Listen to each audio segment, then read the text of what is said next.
Hello, everybody, and welcome to What the Hell Should I Watch? I'm Steve Stebbing, and we are the weekly rundown of what we're watching, which might be what you're watching, and we come at you every Friday at 9 a.m. Pacific time on stevestebbing.ca. And yes, I'm riding solo this week, but we got a lot of cool stuff to talk about this week, like Stephen King not doing a horror story, the Filippos returning with their sophomore film, which might be one of my favorite films of the year because I'm an absolute sicko, and Al Pacino playing a German priest. Yes, all this and more is fresh this week.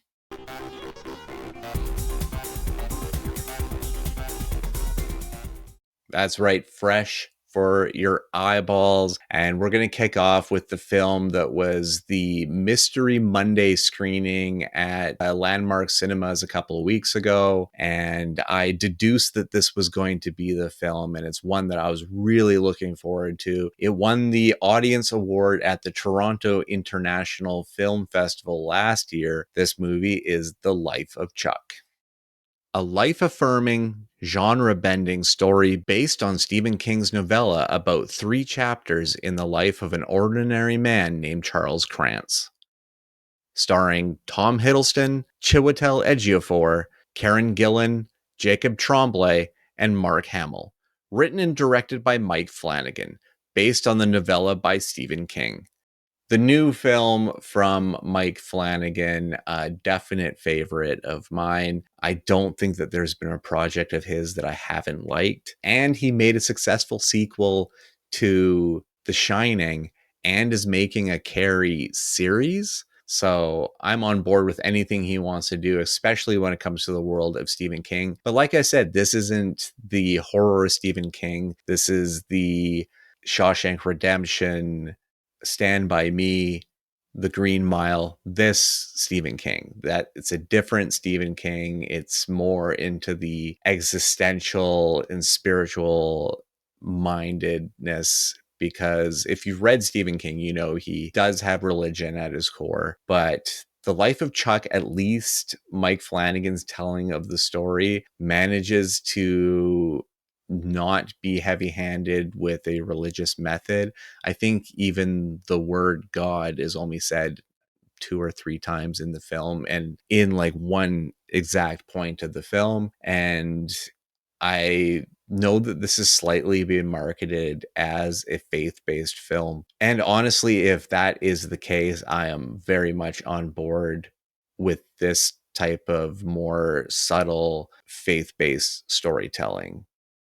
More quizzical, more open-minded is how I took this one in. But like I said, this is a Mike Flanagan movie, so this has a lot of Mike Flanagan cast. Karen Gillan being in there, Jacob Tremblay being in there, Mark Hamill. The cast list is pretty varied. The man himself appears at a funeral scene in the film.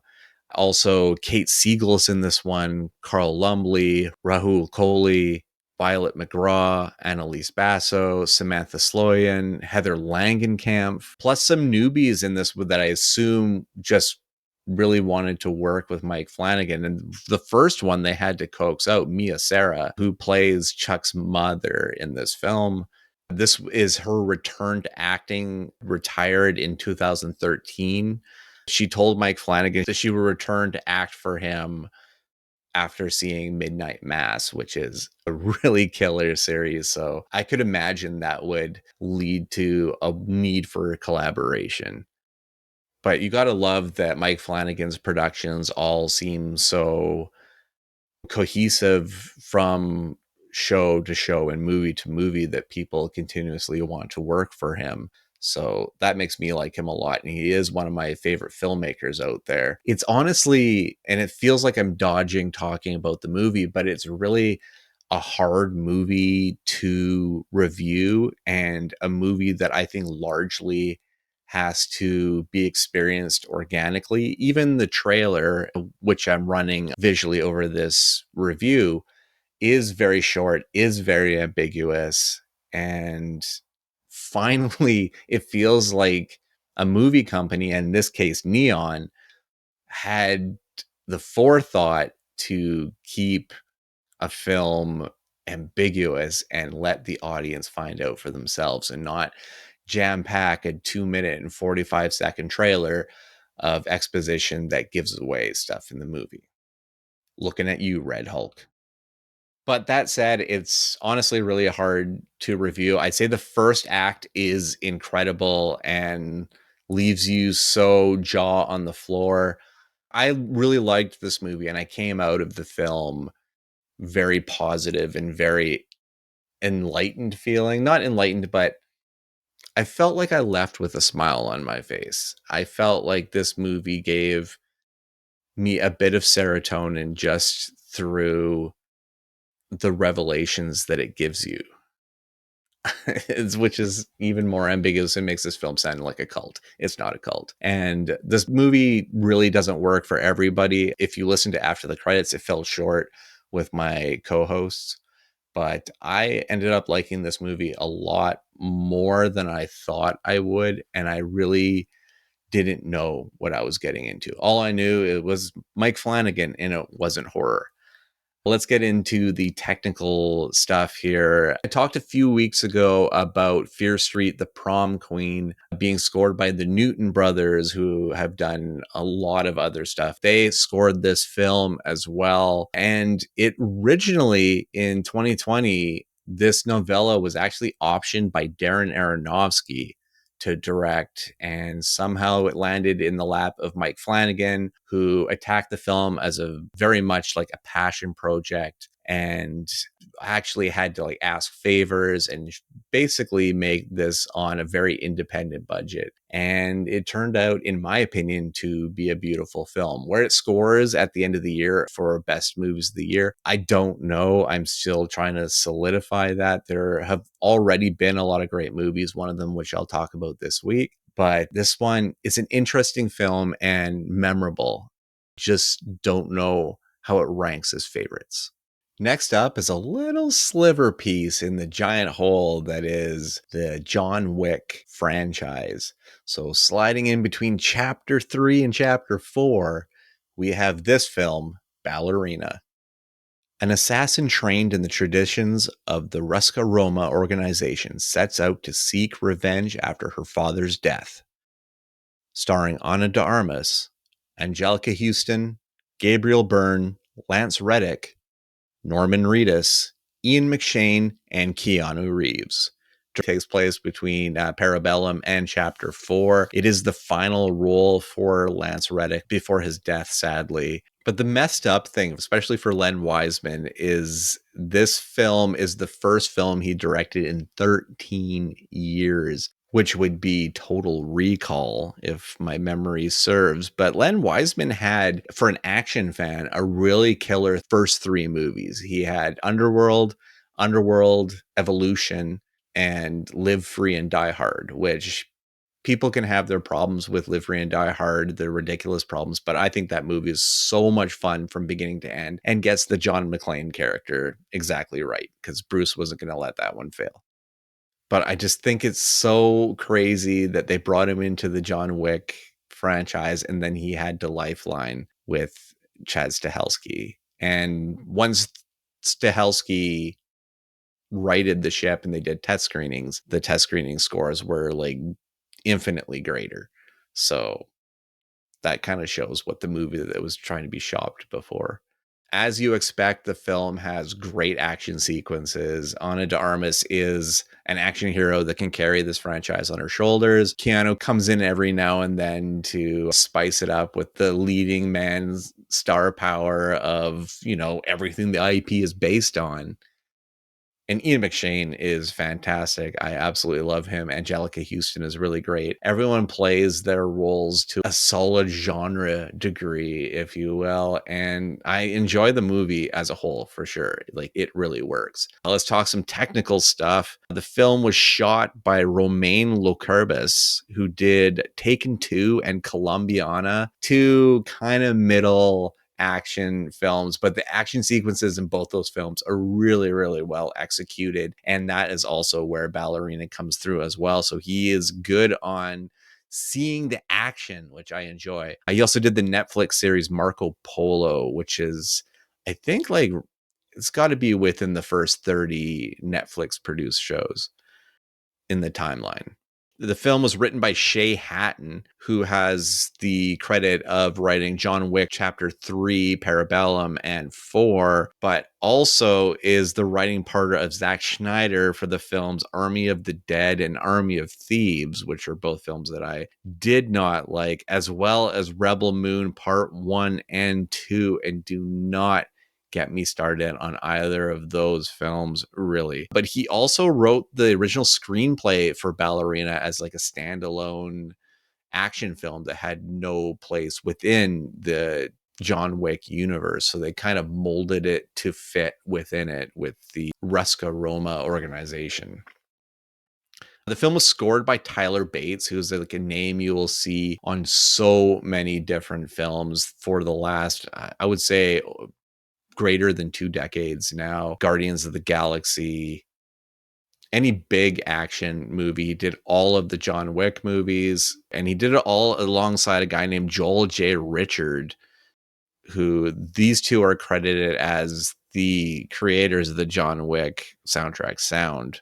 And the original release date of this film was June 7th, 2024. But in order to film more action sequences, i.e., Chad Stahelski turning this from a 44% rotten on Rotten Tomatoes to like an 80, within the 80s, certified fresh. I think it's sitting right now. I might be totally wrong as with that one. But as far as an action film goes, and as far as a John Wick universe set film goes, this is miles above The Continental, which is a series that both Keanu and Chad Stahelski were boxed out of. So they really didn't even have any input on that one. But if you like these movies or you like a good action film, you're going to want to see Ballerina in theaters. It just kind of commands it. And the whole third act of the movie is super strong. And from what I understand, that's all the Chad shot stuff. So check that one out. It's worth it, in my opinion. All right, let's move on to some real life exorcism stuff. But was it executed well? This is The Ritual. Two priests, one in crisis with his faith and the other confronting a turbulent past, must overcome their differences to perform a risky exorcism. Starring Al Pacino, Dan Stevens, Ashley Greene, Abigail Cohen, Maria Camilla Giraldo, Meadow Williams, Patrick Fabian, and Patricia Heaton. Written and directed by David Middle. And that's where this film sits, in the middle, or it's mid, or it's less than mid. I honestly wanted this film to be a lot more than it was.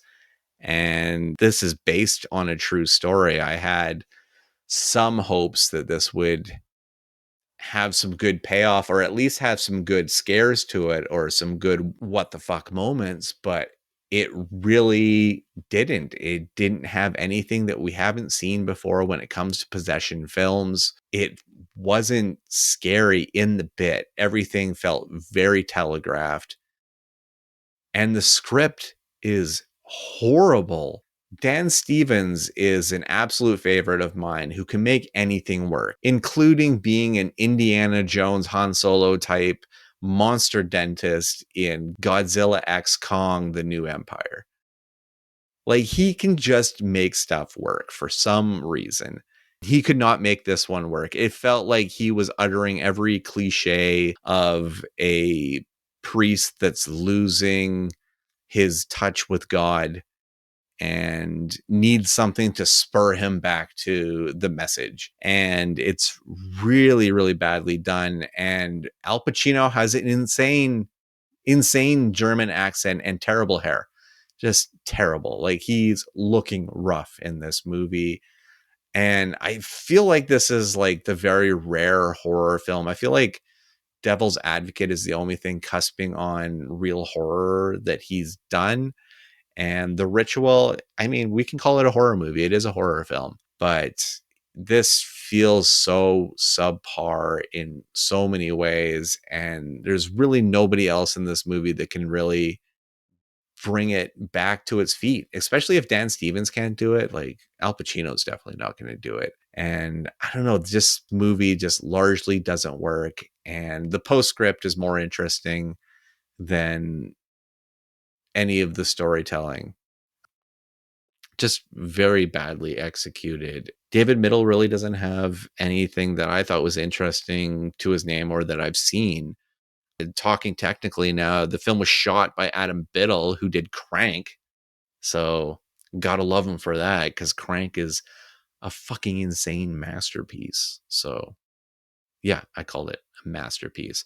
But the film was co-written by Enrico Natali, who did Middle's last films. But there was one thing on his filmography that I became very fascinated with, and it's something called WTF, World Thumb Wrestling Federation. And it has John Hennigan from WWE. It was John Morrison in WWE, and he's Johnny Elite in AEW, who is Johnny Impact on Impact. But the score for this one was done by two guys. It was done by one guy named Jason Lazarus. I just really liked his name. That's why I brought him to this podcast, because Jason Lazarus also did the Netflix series Skull Island, tying it back to Godzilla X Kong, the New Empire again, sort of. And he also did the Nickelodeon revival of Are You Afraid of the Dark? Mostly the season 3 episodes.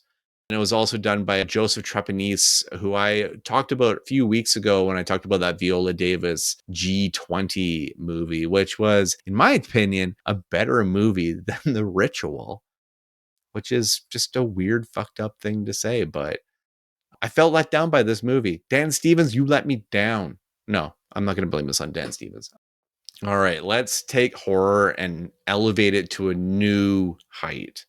That term that so many horror people hate. But I really feel like this was an elevated horror film. This is Bring Her Back. A brother and sister uncover a terrifying ritual at the secluded home of their new foster mother. Starring Billy Barrett, Sora Wong, and Sally Hawkins. Written and directed by Danny and Michael Filippo. This is the Filippo brothers' follow-up to Talk to Me. This is their second film. These guys came from YouTube, and I think they outdid themselves. And I liked Talk to Me. It just felt like it fell apart a little bit. But this movie feels like leaps and bounds better than Talk to Me. It gets under your skin. Like didn't feel scared, but it got under my skin, and it really dug at my heart. This movie is harsh. It is an insidious film that you'll be thinking about for a long time after. It is a film about grieving loss and how you process that, and the dangerous ways and the dangerous beliefs that you'll get into to avoid that. And Sally Hawkins is an actress that I always felt was sweet. I mean, talking about films like Happy Go Lucky or Maudie or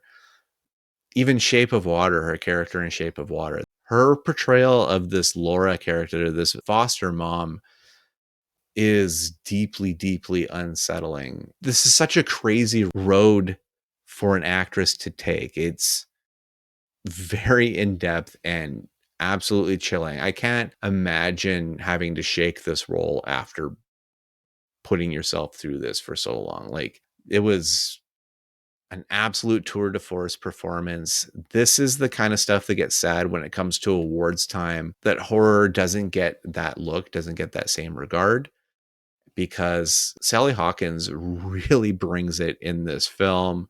Billy Barrett is very good in this film as well. And Sora Wong was actually found through a casting call and had never acted before. And I think she's really great in this film. The young kid in this one, Oliver, who's on the poster for it, played by Jonah Wren Phillips, whose father plays the kid's father in the film. who dies in the beginning. He's a very interesting looking young actor. I recognized him and I didn't know where, and I had to look it up later. And he was in the final season of Sweet Tooth. So I had just watched that show pretty recently. So that's probably why I stuck in the old brain pan. And it's funny that Bill Hintzman is always credited. He's credited in Talk to Me alongside the Philippou brothers. He's credited in this film, and he's credited in the sequel to Talk to Me that's coming, which is called Talk to Me.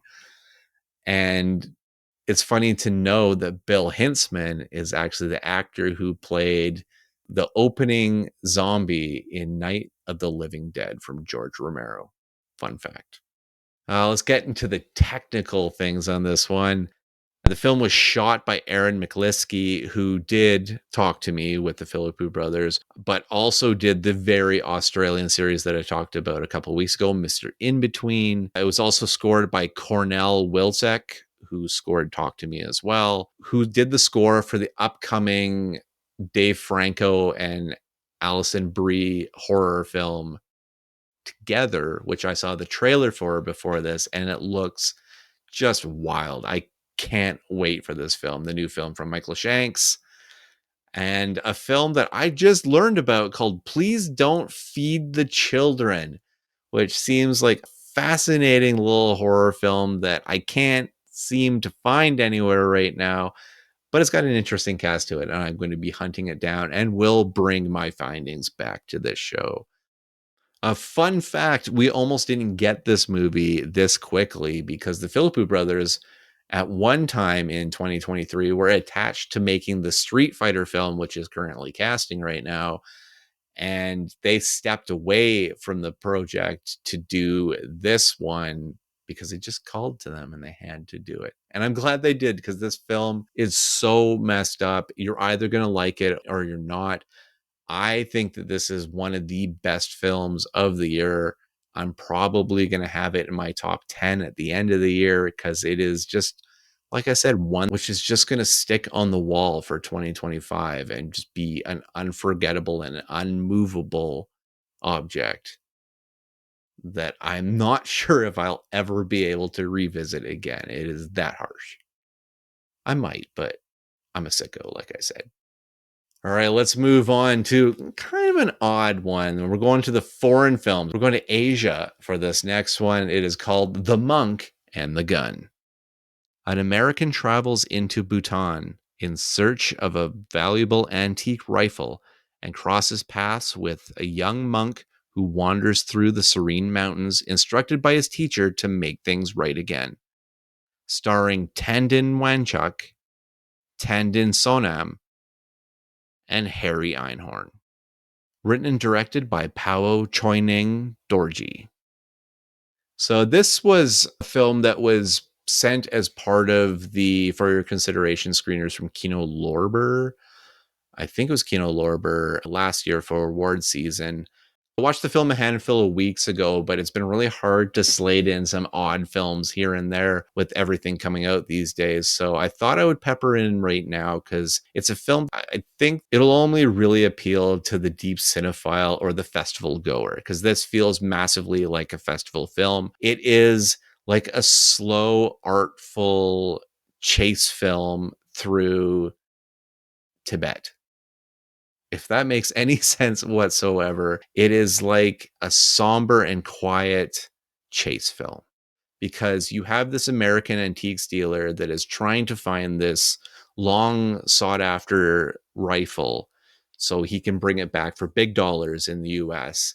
And right before he gets there, a monk's teacher decides that now is the time to make things right and bury this gun in the ground to signify the end of violence.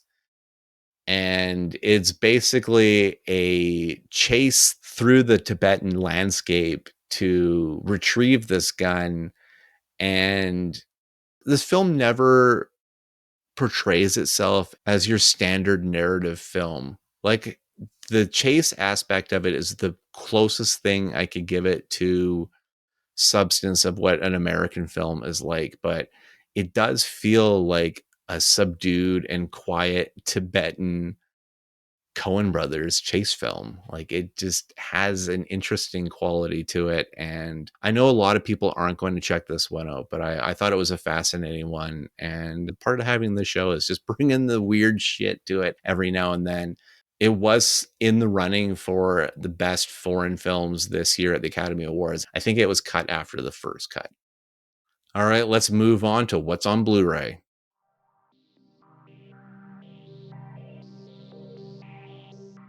That's right, on the blue. My first one here is a film by Wame Kale Sarah that hit theaters, and I just had a feeling that I didn't care about this movie, so I didn't check it out until now on Blu-ray. It is called The Woman in the Yard.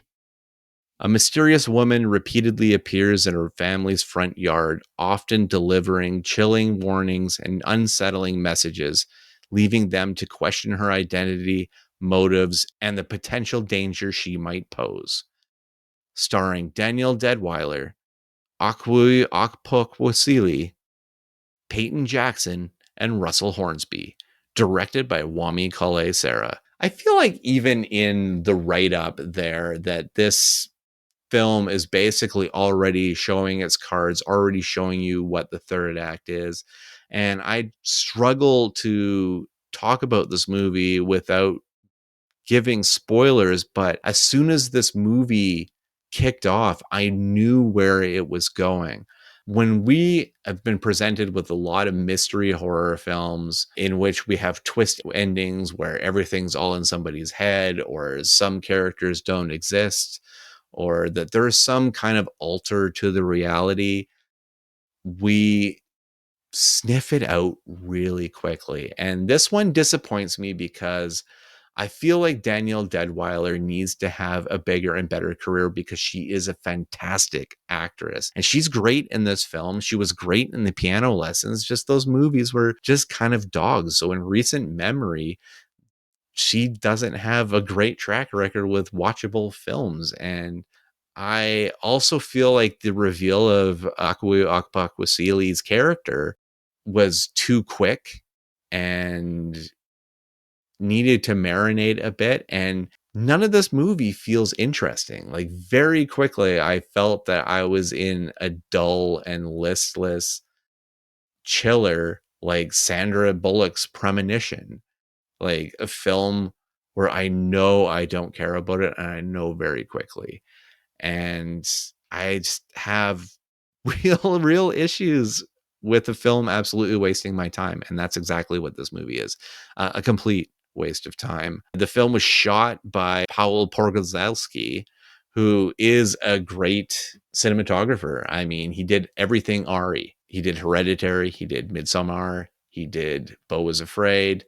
He didn't do Eddington. I'm not sure actually who did Eddington. I have to look that one up. But he also did some solid films with Fresh and the Bob Odenkirk action film Nobody, as well as Tragedy Girls, a very underrated little horror film that I wish more people checked out. It played Viff the year that I saw it, so it was really great. And the film was written by Sam Stefanak, who is honestly only known for doing 28 episodes of the Netflix animated series F is for Family with Bill Burr. So it's maybe an explanatory right there why The Woman in the Yard is not only boring, but it's also not scary, nor is it funny. So there's just a failure on all grounds there.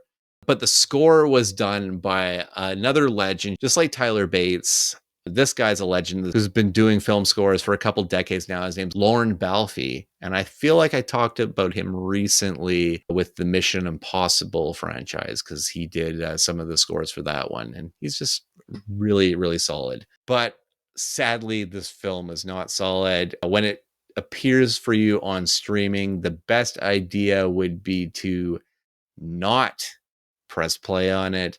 But who am I? I can't stop you from doing that. If you see a horror film, you might just press play. This is sadly just not it.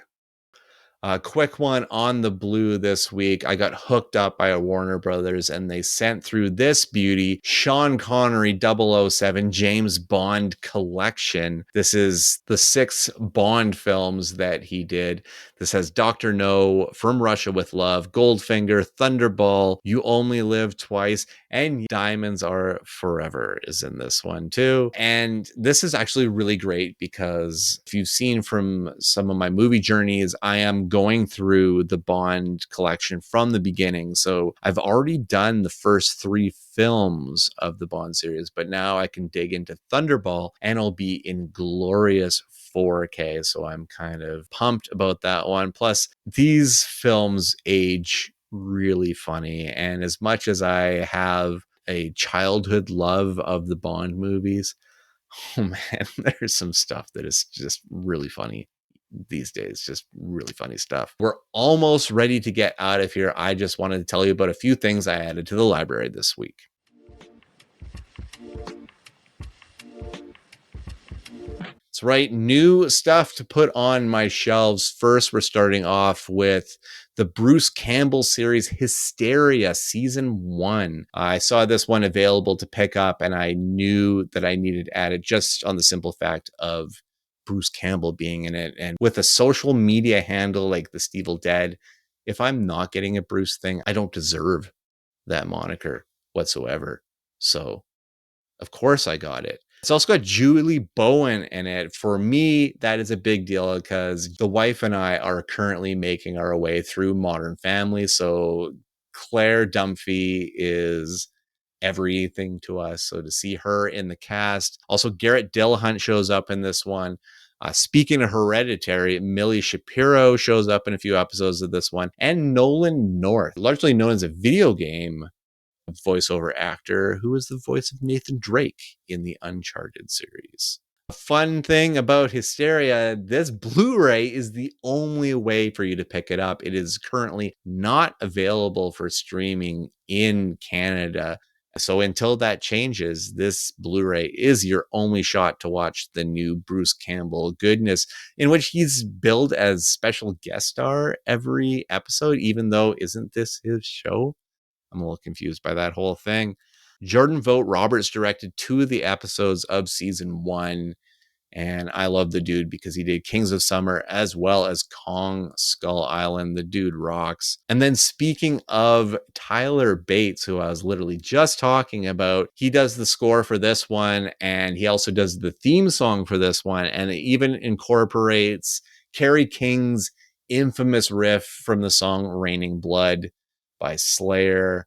So that fucking rocks and is so metal. So I'm super happy to have Hysteria. Also, all the episodes are named after famous heavy metal songs. So that's fucking cool too. Also this week, I got a Blu-ray copy of The Matrix Reloaded. I know you're like, we know about The Matrix Reloaded.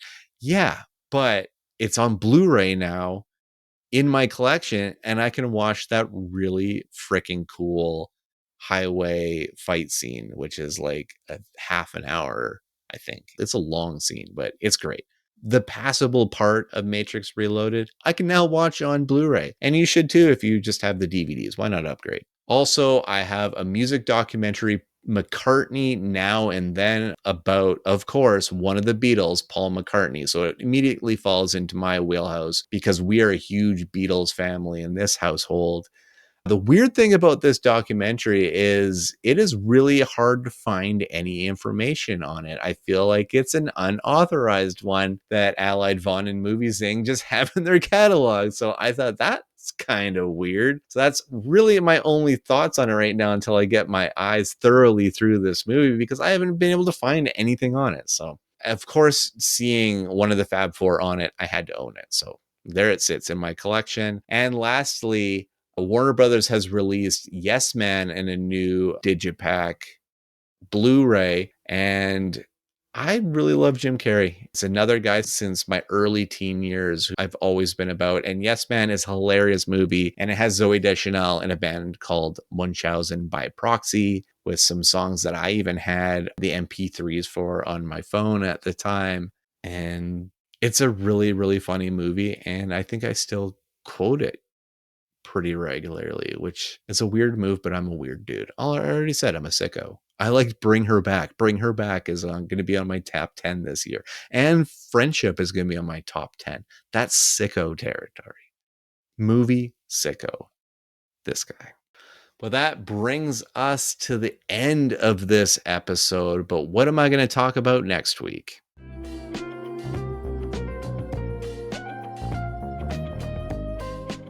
Well, DreamWorks is wanting to do the Disneyfication of at least one title in their IPs, and our live action version of How to Train Your Dragon is coming out. I'm bringing Hannah along with me to check it out, so I'm not by myself for this movie date. Also, I postponed Locked and Gator Lake for Chloe to talk about, so we'll possibly be bringing those next week. I got a Blu-ray copy of Bridget Jones' Mad About the Boy, and look, I really enjoyed all of the Bridget Jones movies. They make me laugh. They're charming. Renee Zellweger's crowning achievements, in my opinion, are these Bridget Jones movies. So I've been really excited about this one. And I didn't check it out when it was on Prime and have the Blu-ray in my hand, in the other room.